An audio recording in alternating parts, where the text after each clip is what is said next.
good? You can see your boy Squid back in another Squidio. We have officially entered a Tier 0 format.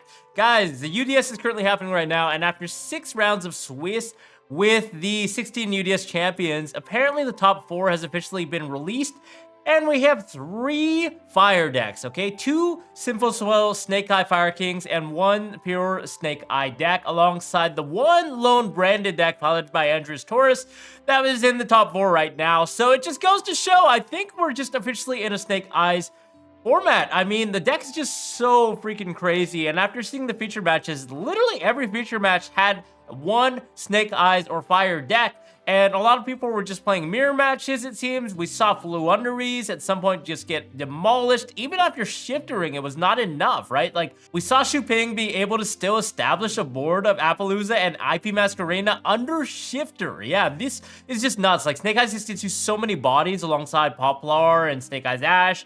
Also playing the other Snake Eye extenders, just getting more bodies on the board. And that was enough to actually make it so Flu went 1-3. There were also the Kashtira deck that won miraculously through his opponent bricking, but even still, it turns out that it just was not good enough to make the top 4 cut. And the top 4 cut, now that it's been released, it just goes to show, like, yeah, this is no doubt a Tier 0 format. Yeah, unfortunately, we just have to come to the most sensible conclusion and say that the Simple Spell Snake Eye stuff is just way too powerful. Now, it's interesting to see that Brandon can actually compete in this current metagame. Now, Mirror Jade being able to banish a lot of things non-targeting is very, very powerful against Fire King decks because they require specifically a fire monster to be destroyed by a card effect. And when the Branded deck completely circumvents that, it's just really, really annoying for you as a Fire King player to do anything. And I think Branded is one of the only decks that can potentially break through an entire full setup, uninterrupted Snake Eye Fire King combo because of how crazy their cards are. As long as you're resolving the branded fusion, you're just getting so much value, and then you're able to start grinding against your opponent. Because Branded just has one of the best grind games in the entire history of Yu-Gi-Oh! Everything just replaces itself. There's infinite resources, and you can just recycle, you know, put things back to your extra deck, some of them back out. And as long as you have Mirror Jade access, it just makes it so Fire can't really get over your board. Fire King definitely has to just OTK you in order to survive. If they play the grind game, like, the Branded player is just going to win. I think the major issue with Branded is the fact that obviously Ash Blossom exists. You know, Ash Blossom backed by any semblance of a board is very, very hard for the deck to push past. And on top of that, consistency is another issue. The deck does sometimes have bricking issues. The deck does kind of struggle sometimes with bricking across like 12 plus rounds. You know, the UDS obviously only has 6 rounds of Swiss plus a top 4. So that's, you know, not a lot of rounds, guys. But if you think about a YCS, then you have a lot of rounds in the double digits.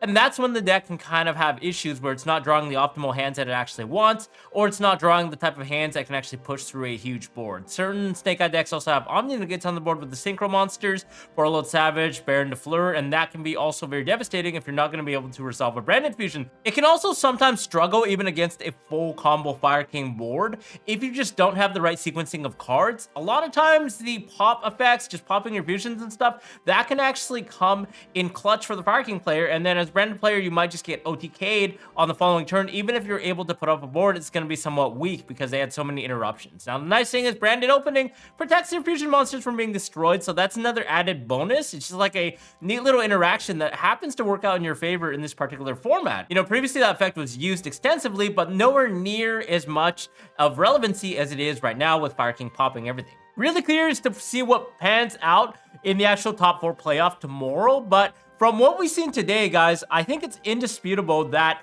the Fire King Snake Eyes deck is just the Tier 0 deck alongside, you know, the Snake Eye Superior deck. Like, Snake Eye in general is just too insane because of how many bodies you can get off one single card. On top of that, it's very resilient against hand traps. Like, not one single hand trap will actually stop the full combo. You might get lucky and have an Imperm or Veiler on a Snake Eye Ash and hope your opponent doesn't have any extenders or Fire King Kirin to dodge your targeting Imperm or Veiler. But if it goes through, then they're just going to go into the Flamberg Dragon, and even the Nibiru's not going to be enough to save you because they just get 2 bodies back on the field. Now, at the same time, from what we've seen in the feature matches, I think we can say without a question that Nibiru is just an insane card. There's so many rounds where Nibiru just shined and just wiped out the opponent's entire board, especially when they were trying to push for a game. And we saw a lot of back and forth. I actually quite like what I'm seeing in this format where there's a lot of back back and forth. There are a lot of turns where you think a player is actually going to win on the spot because they have a bunch of monsters on the field, and then one measly Nibiru just ended their turn and it spun the entire duel around. I mean, we saw the feature match between Jesse Cotton and Xu Pingzhu where literally, like, he put up an entire board and then hit a Nibiru, and boom, all of a sudden Xu Ping was able to come back on his next turn. So there's a lot of back and forth. I mean, yes, Yu-Gi-Oh is now 1 or 2 turns, maybe 3 turns, but there's also a lot of back and forth grinding. In the first round feature match, Jesse Cotton versus Jeff Jones, there was a little bit of a top deck battle at the same time because the cards were just like all expended from both players' resources. So there's a lot of like grinding, and I quite like it when formats are like this. You know, I'm actually curious to see how this metagame ramps up, because in Tier 0 formats, traditionally, when people are playing a lot of the same cards in the same decks, card for card, it means there's a lot of room for deck building, especially in the side deck. You know, tweaking and playing tech cards that kind of catch your opponent off guard that they're not expected to seeing. Means that there's a lot of room for that creativity in that aspect, as well as technical play, right? So technical play is obviously extremely relevant in a format like this, where you have to know every key interaction, and you also have to know exactly what people might be playing, so you know what to play around, whether that's just hand traps or other plays that they might do on their turn in terms of engine. And just little minute details are always especially relevant. For example, there was a particular point during Xu Ping versus Jesse Cotton where he actually summoned the Link Karibo and then attempted to bring out the Parallel Exceed. Now, this is a really unique tech because Parallel Exceed allows you to put 2 level 4 bodies on the table, so you can then either Link Summon or actually overlay them for something like an Infernal Flame Banshee, which can then search for Poplar and go full Snake Eyes combo. Or you could do something like a Baguska or even a Abyss Dweller, right? There's a lot of cool interactions. But the key point being here, Jesse just simply chained his Promethean Princess, targeting his monster and popping the Link Karibo. And because Parallel Exceed has to summon to the actual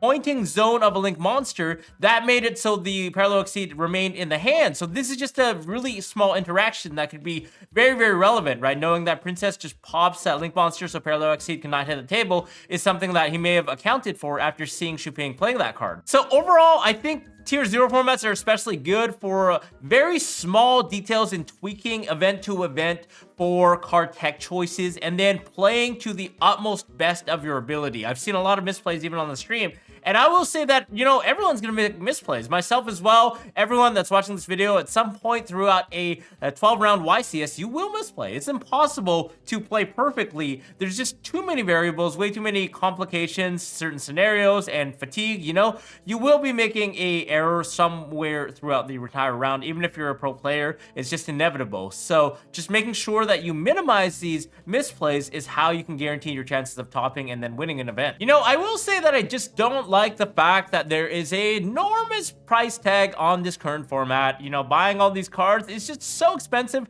for a casual player that actually wants to take it to the next level and play competitively without dropping over $1,000 from their wallet just for cards. And you know, that's if they don't actually own the staples already. If someone is brand new to the game, they don't own any of the staples from the extra deck or the side deck, it's very hard for them to play in a Tier 0 format that has an enormous price tag slapped on top of it like this one. So it's just very, very difficult, I think, for players to kind of justify having formats like this when the barrier to entry is so high in terms of skill, card choices, and deck building, and then, of course, a price tag. You know, basically anything not in the actual Fire King structure deck is just mad value money, and you have to expend your wallet in order to buy them. So I really don't like that, but I am curious to hear what your guys' thoughts are on the format right now from what you've seen in the feature matches, because obviously regionals are a thing, but when you go to actual competitive Tier 1 events, premier events like YCS or UDS, you get to see a more accurate representation of the metagame, because this is where players are actually playing for something on the line. You're not just winning like an invite or a playmat or a deck box, you're actually winning like